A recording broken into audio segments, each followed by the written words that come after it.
এই মুহূৰ্তত এটা ডাঙৰ খবৰ দিব বিচাৰিছো। মাত্ৰ এসপ্তাহৰ ভিতৰতে দেশত বলবৎ হ'ব কা।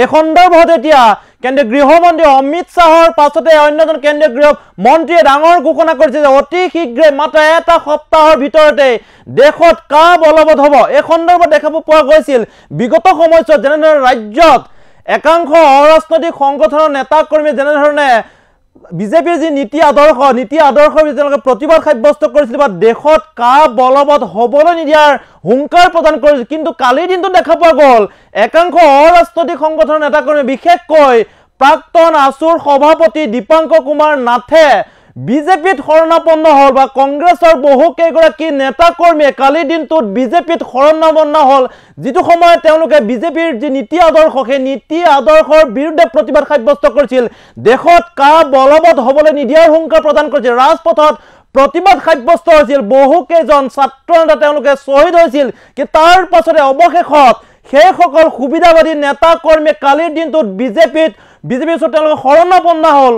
আৰু তাৰ মাজতে এজন কেন্দ্ৰীয় গৃহমন্ত্ৰীয়ে এটা ডাঙৰ ঘোষণা কৰিছে। ইতিমধ্যে কাউণ্টডাউন আৰম্ভ হৈ গৈছে। এটা সপ্তাহৰ ভিতৰত দেশত কা বলবৎ হোৱাৰ হুংকাৰ দিছে। দেশৰ প্ৰত্যেকখন ৰাজ্যতে কা বলবৎ হ'ব বুলি হুংকাৰ দিছে। বিগত সময়ছোৱাত অমিত শ্বাহে যি ঘোষণা কৰিছিল যে দেশত কা বলবৎ হ'বই, কোনেও ৰাখিব নোৱাৰে, তাৰ পাছতে অন্য এজন কেন্দ্ৰীয় মন্ত্ৰীয়ে ঘোষণা কৰিছে যে মাত্ৰ এটা সপ্তাহৰ ভিতৰতে দেশত কা বলবৎ হয়। এই মুহূৰ্তত ডাঙৰ খবৰটো সবিশেষ জনোৱাৰ চেষ্টা কৰিছো। এটা ডাঙৰ খবৰ এই মুহূৰ্তত জনাই আছো। মাত্ৰ এটা সপ্তাহৰ ভিতৰতে কা বলবৎ হ'ব। অতি শীঘ্ৰে দেশত কা বলবৎ হ'ব। এজন কেন্দ্ৰীয় মন্ত্ৰীৰ ডাঙৰ ঘোষণা, অমিত শ্বাহৰ পাছত অন্যজন মন্ত্ৰী ডাঙৰ ঘোষণা, 7 দিনৰ ভিতৰত দেশত বলবৎ হ'ব কা। যিটো সময়ত ৰাজ্যত একাংশ অৰাজনৈতিক সংগঠনে কাৰ বিৰুদ্ধে প্ৰতিবাদ সাব্যস্ত কৰিছিল, ৰাজপথত প্ৰতিবাদ সাব্যস্ত কৰিছিল, তাৰ মাজত অন্যজন মন্ত্ৰীয়ে ডাঙৰ ঘোষণা কৰিছে, কেন্দ্ৰীয় মন্ত্ৰী শান্তনু বৰঠাকুৰৰ ডাঙৰ ঘোষণা, মাত্ৰ এটা সপ্তাহৰ ভিতৰত দেশত কা বলবৎ হ'ব। দেশৰ প্ৰত্যেকখন ৰাজ্যতে বলবৎ হ'ব নাগৰিকত্ব সংশোধনী বিধেয়ক।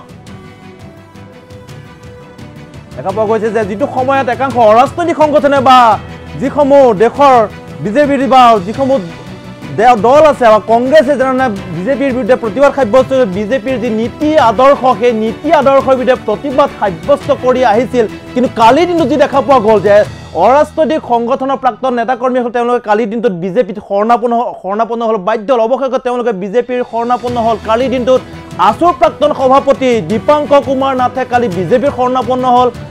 অন্য এজন হৈছে প্ৰদৰ্শন ছাত্ৰ সন্থাৰ প্ৰাক্তন উপদেষ্টা, তেওঁ কালি বিজেপিৰ শৰণাপন্ন হ'ল। বা কংগ্ৰেছ নেত্ৰী দুগৰাকী কংগ্ৰেছ নেতাই কালিৰ দিনটোত বিজেপিত শৰণাপন্ন হ'ল। বিগত সময়ছোৱাত তেওঁলোকে বিজেপিৰ যি নীতি আদৰ্শ বা কা দেশত বলবৎ হ'বলৈ নিদিয়াৰ হুংকাৰ দিছিল, সেইসকলে কিন্তু কালিৰ দিনটোত বিজেপিত শৰণাপন্ন হ'ল। কালিৰ দিনটোত ঘোষণা কৰিছে এজন কেন্দ্ৰীয় মন্ত্ৰীয়ে, শান্তনু বৰঠাকুৰে ডাঙৰ ঘোষণা কৰিছে। তেওঁ জনসভাত অংশগ্ৰহণ কৰিছিল আৰু জনসভাত অংশগ্ৰহণ কৰি ঘোষণা কৰিছে যে অতি শীঘ্ৰে মাত্ৰ এটা সপ্তাহতে মানি দিছে, এসপ্তাহৰ ভিতৰত ইতিমধ্যে কাউণ্টডাউন আৰম্ভ হৈ গৈছে। এটা সপ্তাহৰ ভিতৰত দেশৰ প্ৰত্যেকখন ৰাজ্যতে কা বলবৎ হ'ব। আৰু কি মন্তব্য কৰিছিল তেওঁ জনসভাত, এই মুহূৰ্তত সেই বাক্য আগবঢ়াইছো।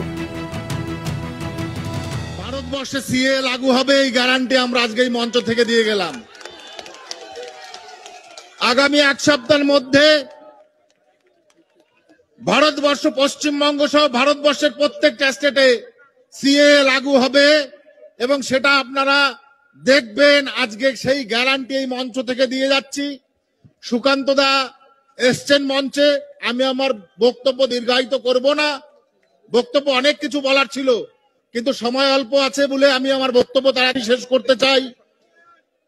যারা 71-এর পরে ভারতবর্ষে এসেছেন, আমি শুধু সংক্ষেপে কতগুলো কথা বলে যাই। এই রাজ্য সরকারের মুখ্যমন্ত্রী বারবার বলছেন আপনাদের ভোটার কার্ড থাকলে, আধার কার্ড থাকলে আপনারা সকলে নাগরিক, আপনি ভোট দিতে পারছেন, ভোট দেওয়ার নাগরিক। কিন্তু এখানে শুনেছি কয়েক হাজার মানুষকে ভোটার অধিকার থেকে বঞ্চিত করা হয়েছে। মুখ্যমন্ত্রীকে জবাব দিতে হবে এই মানুষরা কেন ভোটার অধিকার থেকে বঞ্চিত হয়েছে, আধার কার্ড থাকলে অধিকার থেকে বঞ্চিত হওয়ার কারণটা কি। এরা সকলে মতুয়া সম্প্রদায়, এরা সকলে অন্যান্য ভারতীয় জনতা পার্টির সমর্থক, তাই এদের ভোটার কার্ড করে দেওয়া যাবে না। তাই তাহলে আপনি কেন বলে বেড়াচ্ছেন মানুষের কাছে যে যারাই এসছে তারাই নাগরিক। নাগরিক যদি হয় তাহলে পাসপোর্টের ইনকোয়ারিতে যখন ডিআইবির কাছে যাওয়া হচ্ছে, ডিআইবি কেন 71 সালের আগের দলিল চাইছে, সেই প্রশ্নের জবাব পুলিশ প্রশাসন দেবে। এটা সবচাইতে বড় কথা। তাহলে তো আমাদের ভোটার কার্ড, আধার কার্ড, রেশন কার্ড দেখে আমাদের পাসপোর্টের যে ভেরিফিকেশন সেটা করা উচিত। আমি বলে যাচ্ছি এই সমস্ত জিনিস রাজ্য সরকার তার রাজনীতির জন্য করছে, কিন্তু বাস্তবে আমাদের যারা 71 সালের পরে এসেছি তাদের আমাদের সিটিজেনশিপ দরকার। সিটিজেনশিপ দরকার এই কারণে ভবিষ্যৎ প্রজন্মকে সিকিউর করার জন্য, ভবিষ্যৎ প্রজন্ম যেন কখনো ভারতবর্ষ